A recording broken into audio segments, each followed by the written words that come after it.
This is also a time of change for my family. Not long ago, Kensington Palace released a short but highly unusual announcement, offering no explanation and providing no clear time frame. Within just a few hours, fragments of information soon began to surface, gradually forming a concerning picture. Sarah Ferguson, the scandal-ridden former wife of Prince Andrew, has reportedly been spotted appearing once again beside Queen Camilla. At the same time, Camilla has unexpectedly pulled back from several previously scheduled engagements, leaving unfilled a position she has consistently maintained since becoming queen. Meanwhile, at the heart of the growing turmoil, King Charles is said to be conducting a series of ongoing private meetings with his legal advisors. Attention is now increasingly shifting toward Prince William and Princess Anne, whose names have unexpectedly surfaced in circulating rumors. So the question remains, is Camilla merely caught in the middle as a victim? Or is she quietly orchestrating events from behind the scenes? And could the decision King Charles appears ready to make ultimately protect the monarchy? Or fracture his own family before the eyes of the world? King Charles sat in silence inside his private library. His carefully arranged daily schedule had been cleared in a way that was almost unheard of. Official meetings with ministers and routine public engagements had all disappeared, replaced instead by a steady procession of legal advisors and senior private secretaries, their tense expressions revealing the seriousness of the moment. Outside the library's firmly closed oak doors, the world beyond the palace was erupting in speculation. Much of the attention quickly focused on the sudden absence of Queen Camilla. At memorial services and diplomatic receptions held in recent days, the seat beside Charles remained conspicuously empty. Soon, headlines began exploring a possibility that only months earlier would have seemed impossible: abdication. Political commentators started examining every subtle clue. They pointed to the increasingly visible role of Prince William, the Prince of Wales. Now in his 40s, he was no longer the youthful prince people once remembered, but a figure carrying the enormous responsibility of the royal dynasty. Reports suggested that his frequent appearances at the king's office might not simply be supportive visits. Instead, they hinted at emergency preparations for a potential transfer of authority designed to steady a palace system that seemed dangerously unsettled. Anxiety soon spread beyond newspaper pages into everyday conversation among the public. The British people, long familiar with the Windsor family's scandals and personal dramas, sensed that this situation felt fundamentally different. A veteran political columnist for The Guardian, who had spent decades observing the royal household, concluded his sharply written analysis with a line that left readers uneasy. If something truly is unfolding behind those gilded gates, it is not the result of outside pressure. It has begun quietly and mercilessly from the very core of the royal family itself. Inside his study, King Charles slowly placed the newspaper down on his desk. The chaos unfolding in the media was only the visible surface of a far deeper situation, the consequence of events that had begun exactly 1 week earlier. None of what was happening had occurred by accident. The newspapers were correct in sensing a crisis, but entirely mistaken about its origin. The real explanation lay in a confidential meeting, an unlikely partnership, and an ambition powerful enough to threaten the very throne itself. As the palace clock ticked steadily on, each passing second seemed to echo a warning. The dynasty was approaching a turning point that could either usher in a new era or lead to an irreversible collapse. Closing his eyes, the king allowed his thoughts to travel back to that decisive afternoon 7 days earlier, the moment when the true conspiracy had first taken shape. Prince Edward, Duke of Edinburgh, known as the most private, modest, and restrained among the Windsor siblings, was driving himself through the quiet, suburban streets. As Edward's car slowed near a small, old-fashioned cafe, hidden behind tall, aging trees and well removed from the busy city center, his eyes had unexpectedly settled on a familiar figure stepping out of an unremarkable civilian vehicle. It was Sarah Ferguson, the former wife of Prince Andrew. What Edward immediately noticed was how unusually understated she appeared. Wrapped in a large scarf covering much of her face, she moved quickly and cautiously, behavior that contrasted with the attention-seeking image she had been known for. Yet the presence of Sarah was not what truly unsettled Edward. Through the slightly fogged window and beneath the cafe's dim yellow lights, he unmistakably recognized Queen Camilla. A deep sense of unease surged through him.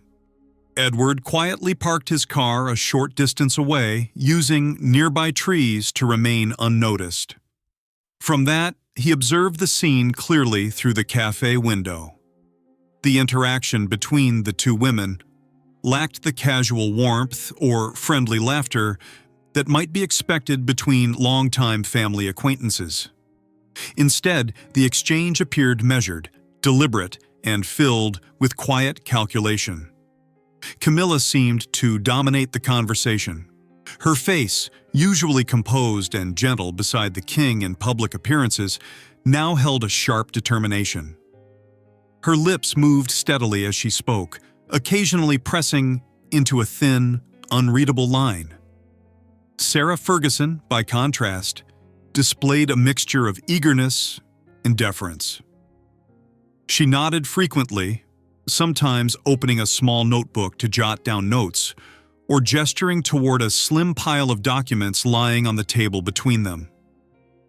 A cold sensation ran along Edward's spine. The combination of a reigning queen, someone with immense symbolic influence beside the king, and a former royal figure who had long sought to restore her standing within the family, was troubling.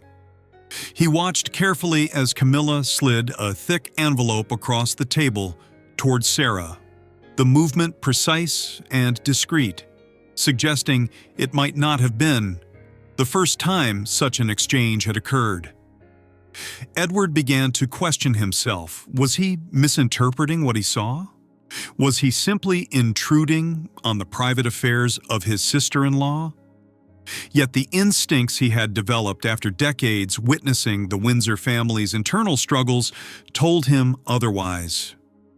This was no casual meeting over tea. Such secrecy pointed to something deliberate, something meant to remain hidden from the king. When the conversation finally ended, Sarah left the cafe first, quickly disappearing into the afternoon traffic. Camilla remained seated for several minutes afterward, quietly finishing her tea while gazing into the distance. In that moment, her expression carried a cold, calculating look Edward had never observed when she stood beside his brother. But as she rose and adjusted the collar of her coat, her face effortlessly returned to its familiar, composed, aristocratic expression, as though a carefully practiced mask had slipped back into place. During the drive back toward Buckingham Palace, Edward's thoughts churned relentlessly. He thought about King Charles, a man who had placed unwavering faith in Camilla's loyalty after years of personal hardship and public scrutiny. Charles was already burdened by the pressures of the crown and concerns about his health. Bringing such suspicions to him would feel like driving a blade into an already exhausted heart. Yet the image of the documents and the secrecy surrounding the meeting refused to leave Edward's mind. He understood that within the royal world, remaining silent could sometimes mean becoming complicit in betrayal. If this secret encounter had anything to do with the future of the monarchy, or even with the position of Prince William, the nephew Edward deeply cared for, then keeping quiet was not an option. As he stepped into the vast entrance hall of Buckingham Palace, the glittering chandeliers overhead offered no comfort against the heaviness weighing on his mind. Edward eventually stopped in front of the door to the king's study, his hand pausing uncertainly over the polished brass handle. Taking a slow breath, he felt the gravity of what he was about to reveal. Once those words were spoken, once this door opened, the calm stability of their family would never return to what it had been. Inside the room, the quiet scratching sound of Charles's fountain pen against paper suddenly ceased. The king lifted his head, his tired eyes meeting the pale expression on his brother's face. A dense silence settled between them, an ominous beginning to a chain of events that none of them could yet fully imagine. After the tense discussion with his brother, King Charles withdrew into a troubling silence. He was no longer the forgiving husband who once spent quiet afternoons tending the gardens at Highgrove. In that moment, he was the sovereign of a millennium-old dynasty, confronting what appeared to be a threat emerging from within his own household. Following Edward's counsel, Charles resisted the impulse to react with anger. Instead, the two brothers began a discreet internal investigation, a calm, methodical examination of the very family they belonged to. A small study at Sandringham, chosen because of its guaranteed privacy, soon became their operational headquarters.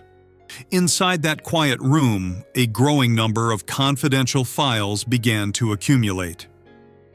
Edward, known for his careful and methodical nature, had already gathered reports from the palace communications staff and financial advisors working within the royal household.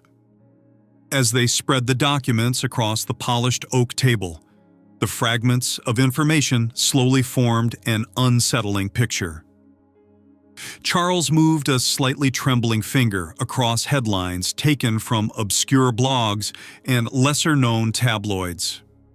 Initially, the articles consisted of subtle suggestions about Prince William, portraying him as overly controlling in his administration of the Duchy of Cornwall's charitable funds.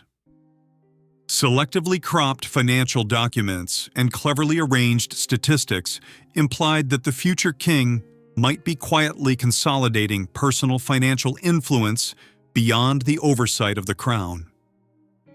Charles's gaze hardened as he recognized the calculated strategy behind these claims.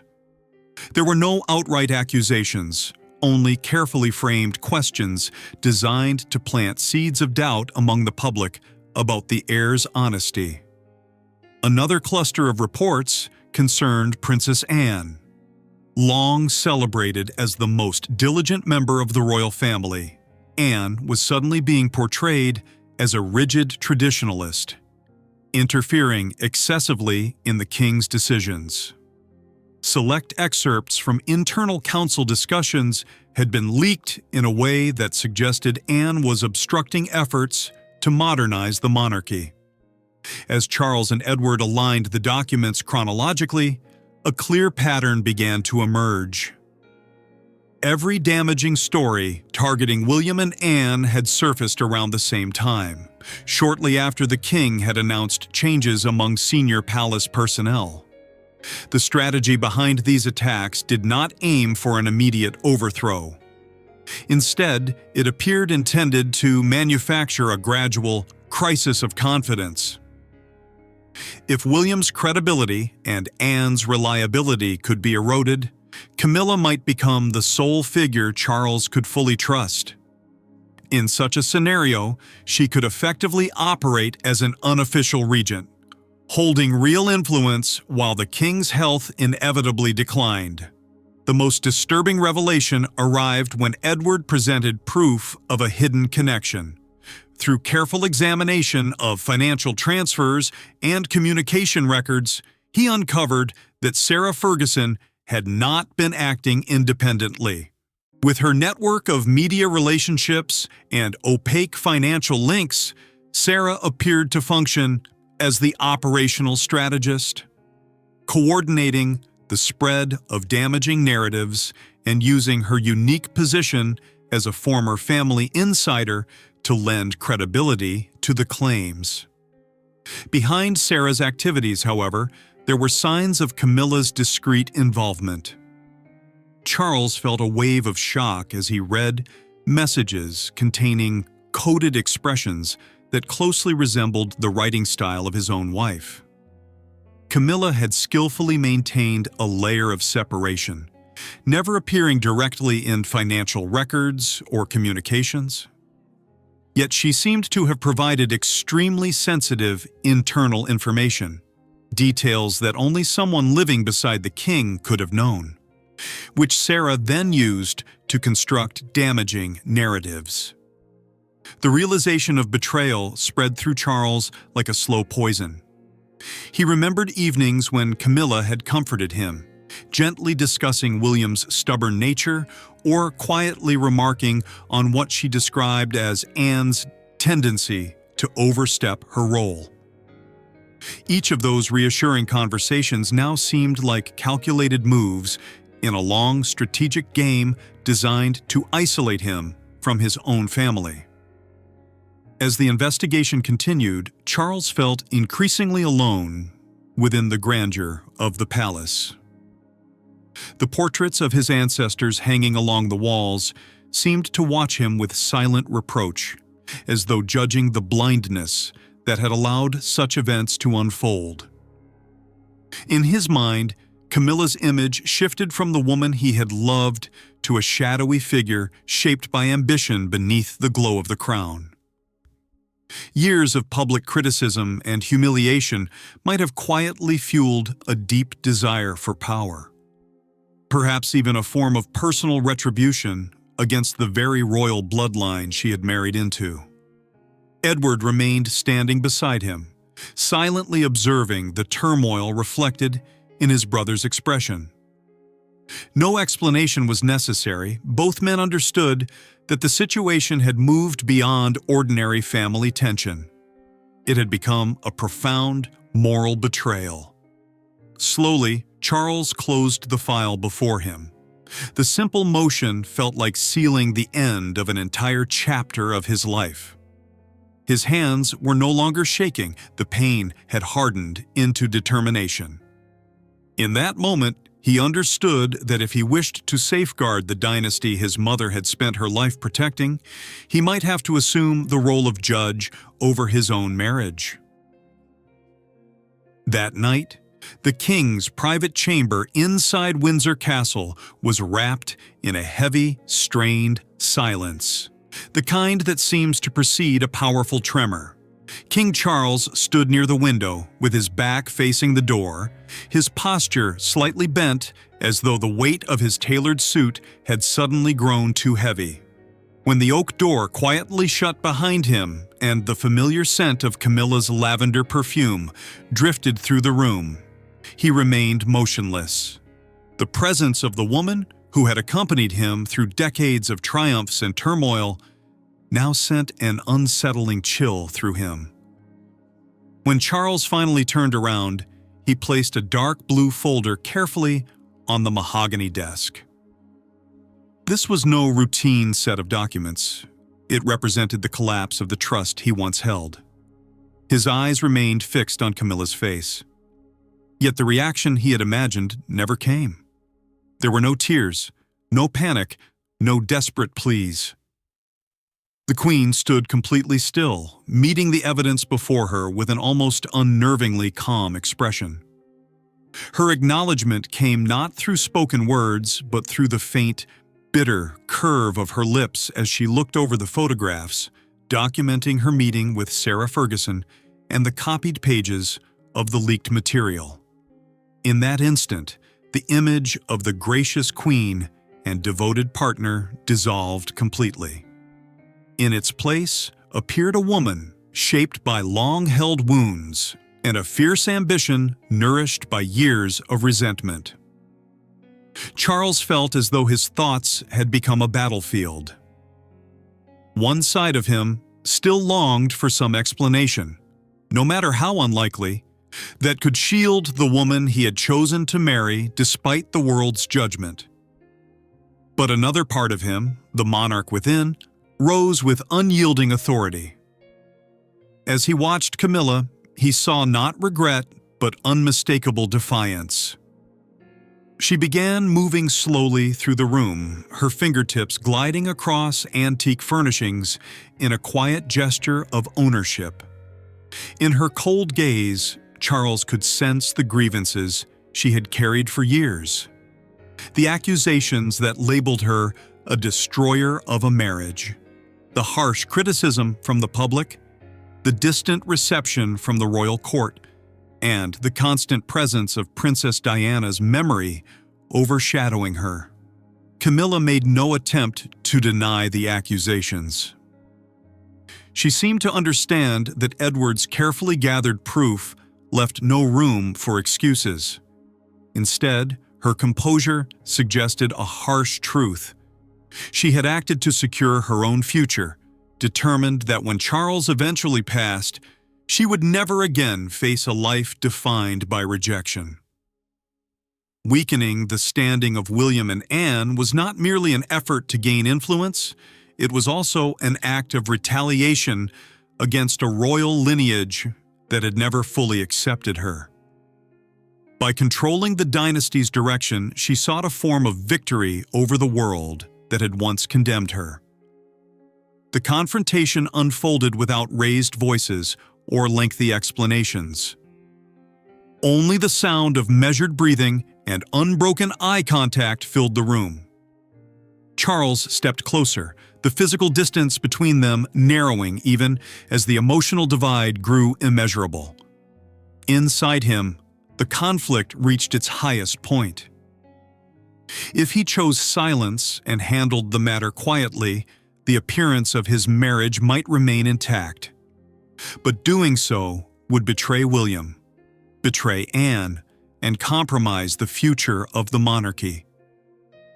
Yet revealing the truth would destroy the image he had spent years helping Camilla rebuild, turning his personal life into a spectacle for the world once again. Then his gaze moved to the portrait of Queen Elizabeth II hanging on the wall. In that moment, Charles found clarity. Loyalty to the crown had to outweigh personal emotion. The authority of the British monarchy could not be tainted by secret intrigues reminiscent of ancient royal courts. Slowly, he stepped backward, a quiet but unmistakable sign of rejection. Camilla appeared to understand the meaning of that gesture. The defiant look in her eyes softened into a profound loneliness, though regret never appeared. She lifted her chin and straightened her posture, maintaining a proud, composed stance as if ready to confront the consequences of her actions. Charles offered no further words. Instead, he reached toward the bell used to summon his private secretary. His command that preparations begin immediately for a live televised press conference the following morning erased any remaining chance of concealment. It was a ruthless decision, sacrificing his own personal happiness in order to safeguard the integrity of the throne. As Camilla was quietly escorted from the chamber by discreet security personnel, Charles remained alone in the vast room. In that moment, he felt as though a decade of his life had passed in a single night. Under the dim glow of the corridor lamps outside, the king began outlining the first lines of the statement that would soon reverberate around the world. There was no retreat from this path. The crown demanded a price, and on this night, Charles had chosen to pay it with his own heart. On the morning of the announcement, a somber gray sky hung over London. Inside Buckingham Palace's state dining room, the intense glare of modern television lighting clashed sharply with the elegant classical frescoes painted across the ceiling. The atmosphere was tense and heavy. Even journalists who had spent years covering royal events found themselves unusually silent. From the arrangement alone, something felt different. There were no floral arrangements, no decorative displays, only a plain wooden podium bearing the royal cipher positioned at the center of the room. When the large doors slowly opened, King Charles stepped inside. He was not dressed in ceremonial regalia, but in a perfectly fitted dark blue suit that seemed to reflect the gravity of the moment. His movements were deliberate and measured, each step across the polished wooden floor echoing with a solemn weight, as though the destiny of the royal dynasty rested upon them. His face showed the exhaustion of sleepless nights, deep lines marking his expression. Yet despite the weariness in his eyes, there was a firm, unwavering determination in his gaze, the look of a man who had moved beyond personal suffering and chosen duty instead. Across televisions around the world, audiences watched in silence. Charles offered no elaborate introduction. His voice, calm but steady, began delivering the statement immediately. Instead of the customary diplomatic language used in royal addresses, the king presented the situation with the clarity of a judge issuing a ruling. One by one, he outlined the evidence that had been uncovered. Manipulated reports intended to question Prince William's integrity. Deliberate efforts to isolate Princess Anne through damaging narratives.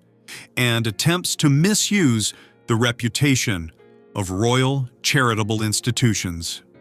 The moment Camilla's name was spoken, a palpable tension rippled through the room. Charles did not refer to her as the Queen, or even as my wife. Instead, he addressed her simply as Camilla, removing the title in the very wording of his speech. He described her collaboration with Sarah Ferguson not as a private family conflict, but as a serious attack on the legitimacy of the throne. His presentation was uncompromising. Documents appeared on the large screen behind him, copies of handwritten notes and private communications that left little room for denial. The judgment itself came in brief, precise statements. Charles declared that Camilla was permanently removed from the British royal family. All royal titles, privileges, and protections granted by the crown were immediately revoked. She would be required to vacate royal residences within 24 hours and withdraw into a strictly monitored private life. As for Sarah Ferguson, the king offered no leniency. Evidence relating to her alleged financial misconduct and involvement in the scheme had already been transferred to the Metropolitan Police for a formal criminal investigation. Throughout the broadcast, Charles displayed neither visible anger nor bitterness. What struck observers most was his emotional restraint. It suggested that he had completely severed his personal attachment to the woman he had once loved deeply. Standing alone under the glare of the cameras, he chose to reveal wrongdoing within his own household in order to protect the institution of monarchy. Behind the scenes, Prince William observed the broadcast through a slightly opened doorway. His expression was rigid, his hands clenched tightly together. From where he stood, he watched his father dismantle the last emotional connection he had left in order to safeguard the future of the crown. For William, it was a painful reminder of the cost of leadership. Ruling a nation sometimes requires the ability to act with harsh resolve toward one's own heart. Elsewhere, in a quiet room at Windsor Castle, Camilla sat in front of the television as the live broadcast unfolded. When the moment arrived announcing the removal of her titles, the remote control slipped from her hand and struck the floor. The status she had spent decades striving to secure through patience, endurance, and strategy disappeared within a speech that lasted less than 15 minutes. No tears followed. Instead, there was only a silent collapse within a woman who had suddenly lost everything she had fought to obtain. When the address concluded, Charles did not remain to answer questions. Without hesitation, he turned and walked directly toward the exit. One by one, the television lights dimmed, leaving behind a lingering stillness. Commentators across the world immediately erupted into analysis and debate, yet inside the room there remained only the echo of a historic decision. The king had delivered his judgment, and from that moment forward, Camilla's life within the royal world had ended, clearing the way for a new chapter built upon the painful sacrifice of a man who had personally pronounced the exile of his own wife. Following the dramatic press conference that shook the world, Buckingham Palace did not erupt into chaos. Instead, an unsettling quiet settled over the royal residence, like the stillness left behind after a violent storm. Royal duties continued according to tradition, yet the atmosphere had shifted entirely. The palace's once splendid hallways now carried the heavy sense of a purge and the beginning of a severe new chapter. In a strictly secured wing of Windsor Castle, Camilla made what would be her final appearance before departing into permanent exile. Gone were the jewels, the refined hats, and the title that had once defined her as queen. Dressed only in plain dark clothing, she appeared pale and fragile. With unsteady hands, she placed her final personal belongings into a small suitcase. When she glanced into the mirror, the reflection staring back felt unfamiliar, a reminder of how far she had fallen under the weight of her own ambition. Each object around her seemed to echo memories of a brilliant era that had vanished overnight. Camilla came to understand that the authority she had pursued had never truly belonged to her. It had existed only through the trust of her husband. Once that trust disappeared, she became nothing more than an outcast removed from the royal story. Her loneliness was no longer temporary. It had become her permanent reality. Elsewhere, in a high-level investigative office, Sarah Ferguson confronted a far harsher outcome. No longer shielded by royal connections or diplomatic privilege, the former Duchess of York now sat across from investigators and stacks of legal files. The confidence she had once displayed as the architect behind the scheme had completely disappeared. In its place was overwhelming fear as she realized she had merely been a piece in a game far larger than herself. The consequences of her bitterness and greed now loomed before her in the form of potential prison sentences, threatening to define the remainder of her life. At the center of these dramatic events stood King Charles. He sat quietly in his library, the winter afternoon sunlight stretching his shadow across the floor. The king appeared visibly older, the deep lines on his face revealing the toll of betrayal. Yet within his tired eyes remained a solemn dignity. By exposing the truth, he had protected the reputation of the royal dynasty and ensured the monarchy's survival through one of its most severe crises in decades. The cost, however, was profound isolation.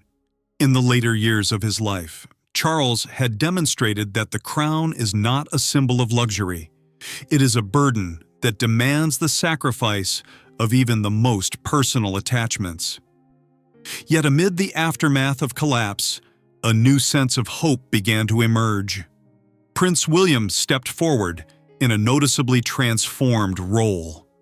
During a symbolic televised ceremony, not a coronation, but a moment nearly as significant, William stood as the figure representing the monarchy's future. There was no hesitation in his expression. He looked toward his father with both respect and deep sadness, but also with unwavering determination. William understood that his generation's leadership must begin with renewal, embracing reform, transparency, and a stronger commitment to the people. In him, many saw the bridge linking a troubled past with a more stable future. Standing nearby was Prince Edward, quietly fulfilling the role of a steadfast guardian. The brother whose vigilance had prevented a historic catastrophe did not seek recognition. For Edward, the survival of his family and the institution they represented was more than enough reward. His loyalty and honesty had served as Charles's final pillar of support during the darkest moments. Soon afterward, major newspapers across London released special editions reflecting on the dramatic events. The headlines no longer focused purely on sensational details, but instead raised deeper questions. Will King Charles soon step aside to allow William to begin a new era? The answer remained uncertain. Yet for many members of the public, the symbolic transition had already begun in spirit. The House of Windsor had endured another storm, but it would never return to what it once was. A new chapter had emerged from the ashes of betrayal, one shaped by the painful courage of a grieving king and the promise embodied by his successor. After hearing this story, what is your perspective? Do you see King Charles's decision to reveal the truth publicly as the action of a wise and decisive ruler, or as the harsh choice of a husband who sacrificed his personal feelings to ensure the survival of the dynasty? Share your opinion in the comments below. Don't forget to like, share, and subscribe for more stories like this. And be sure to click on the next video appearing on your screen. You might find it just as compelling.